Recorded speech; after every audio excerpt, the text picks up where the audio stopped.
Hello everyone, সবাই কেমন আছেন? আমরা এখন আছি বেনাপোল কাস্টমসে। বেনাপোল দিয়ে আমরা ভারতে প্রবেশ করব। আজ যেহেতু ঈদের দ্বিতীয় দিন, তাই অনেক দর্শনার্থী ইন্ডিয়া প্রবেশ করার জন্য লাইনে দাঁড়িয়েছে। কয়েক হাজার দর্শনার্থী হবে, তাই এই ভিড় ঠেলে আমাদের ইমিগ্রেশন শেষ করতে সময় লাগে প্রায় 8 ঘন্টা। আজকে আপনাদের সাথে আলাপ করব কীভাবে কম খরচে বেনাপোল থেকে আপনারা কলকাতা যেতে পারবেন। এখন সময় দিনের 11টা বাজে, আমরা এখনও কিন্তু ইমিগ্রেশনের কাজ শেষ করতে পারিনি। সকাল 6টায় লাইনে দাঁড়িয়েছিলাম। আমাদের ইমিগ্রেশন শেষ করতে করতে দিনের প্রায় 1:30টা বেজে যায়। তারপরে আমরা পেট্রাপোল থেকে একটি সিএনজি যোগে আমরা চলে যাই বনগাঁ রেল স্টেশন। এখন আমরা ট্রেনের জন্য অপেক্ষায় আছি Bongaon rail station.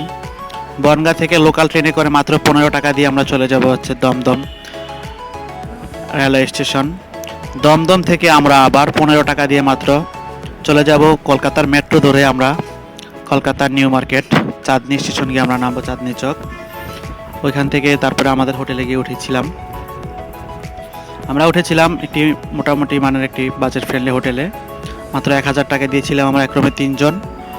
Hotel Biman, Marquis Street 2 নম্বর উঠেছিলাম আমরা এখানে। Comilla to Dhaka, Dhaka to Benapole, total Benapole to Kolkata Marquis Street আসা পর্যন্ত আমাদের টোটাল 18 ঘন্টা জার্নি হয়। সেই জার্নি করতে করতে আমাদের এমন অবস্থা হয় লাইনে দাঁড়িয়ে থেকে। আর যখন আমরা হোটেল রুমে ঢোকার পরে দেখি যে আমার পা ফুলে একদম অবস্থা খুব খারাপ হয়ে গেছে। তার জন্য আর ওই দিন রুম থেকে বের হই নাই। ওই দিন সারা রাত্র আমরা রেস্ট করি। তারপর দিন সকাল ভোরে ঘুম থেকে উঠে আমরা চলে যাই কলকাতার সাইট সিন দেখার জন্য। প্রথমে যে ইন্ডিয়ান মিউজিয়াম, তারপরে চলে যাচ্ছি হচ্ছে ভিক্টোরিয়াল মেমোরিয়াল। তারপরে আমরা নামাজ পড়ি, জুম্মার নামাজ, যেদিন শুক্রবার ছিল, কালাঙ্গা জামে মসজিদ। তারপরে দুপুরে খাওয়া দাওয়া করে হালকা রেস্ট নিয়ে আবার হলুদ ট্যাক্সি ক্যাব ধরে চলে যাই কলকাতা শহর দেখার জন্য। আমরা চলে যাব হচ্ছে প্রথমে হাওড়া ব্রিজ যাওয়ার পথে রাস্তায় আমরা দেখতে পাই কলকাতা সেই ইডেন গার্ডেন সহ আরও বিভিন্ন স্থাপনা। যেহেতু কলকাতা শহরে আমরা প্রথম, তাই অনেক কিছুই চিনি না। ড্রাইভার মামার সহযোগিতায় যতটুকুই দেখতে পেরেছি উনি আমাদেরকে দেখিয়েছেন। আমাদের কিন্তু কোনো লোকাল গাইড ছিল না। কলকাতা শহরের যে ড্রাইভার, ওনারাই হলো লোকাল গাইডের মতো কাজ করে। তাই ওদের সাথে আমরা কথা বলে চলে যাই ঘোরার জন্য। এই হচ্ছে কলকাতার Eden garden stadium. Eden garden international cricket stadium, যেটি স্থাপিত হয় 1864 সালে। এটি ভারতের দ্বিতীয় সর্বোচ্চ স্টেডিয়াম, যার দর্শক ধারার ক্ষমতা 68,000।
হাওড়া ব্রিজ, যার সরকারি নামকরণ রবীন্দ্র সেতু, এটি ভারতের হুগলি নদীর উপর অবস্থিত।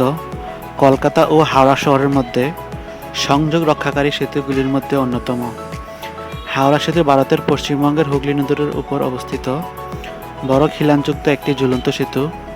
সেতুটি 1943 সালে অনুমোদিত হয় এবং 1945 সালে পুরাতন পন্টুন সেতুর বদলে বহির্বাহু সেতুটির উদ্বোধন হয়। 1965 সালের 14 জুন সেতুটির নাম পরিবর্তন করে রবীন্দ্রনাথ ঠাকুরের নামে রবীন্দ্র সেতু রাখা হয়। রবীন্দ্র সেতু বঙ্গোপীয় প্রবল ঝড় জঞ্জালগুলি সহ্য করতে সক্ষম। এই সেতু দিয়ে দৈনিক ৮০,০০০ যানবাহন, প্রায় ১০ লক্ষাধিক পথচারী চলাচল করে। এই জাতীয় সেতুগুলির মধ্যে রবীন্দ্র সেতু বিশ্বের ষষ্ঠ বৃহৎ সেতু। সেতুটিতে নাট এবং বোল্ট নেই, তবে পুরো কাঠামোটি ছিদ্র করে তৈরি করা হয়েছিল। এটি ২৬,৫০০ টন ইস্পাত ব্যবহার করে। সেতুটি ডিজাইন করেন মেসার্স র্যান্ডেল, পামার এবং ট্রিটন, যাদের দ্বারা নির্মিত হয় Braithwaite, Burn and Jessop construction company limited সেতুটি নির্মাণ করে থাকে। নির্মাণ শুরু হয় ১৯৩৬ সালে, নির্মাণ শেষ হয় ১৯৪২ সালে।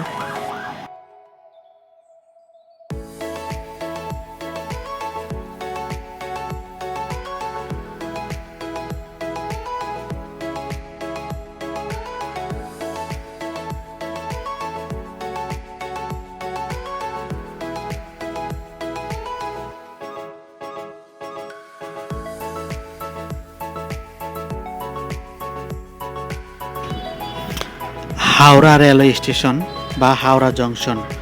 আনুষ্ঠানিকভাবে হাওড়া স্টেশন নামে এটি পরিচিত হলো। একটি রেলওয়ে স্টেশন, এটি ভারতের প্রাচীনতম, বৃহৎ এবং ব্যস্ততম রেলওয়ে কমপ্লেক্সের পাশাপাশি বিশ্বের অন্যতম ব্যস্ততম ও বৃহত্তম ট্রেন স্টেশন। এটি ১৮৫৪ সালে স্থাপিত হয়, যার মধ্যে রেলপথ আছে ২৬টি এবং প্ল্যাটফর্ম আছে ২৩টি।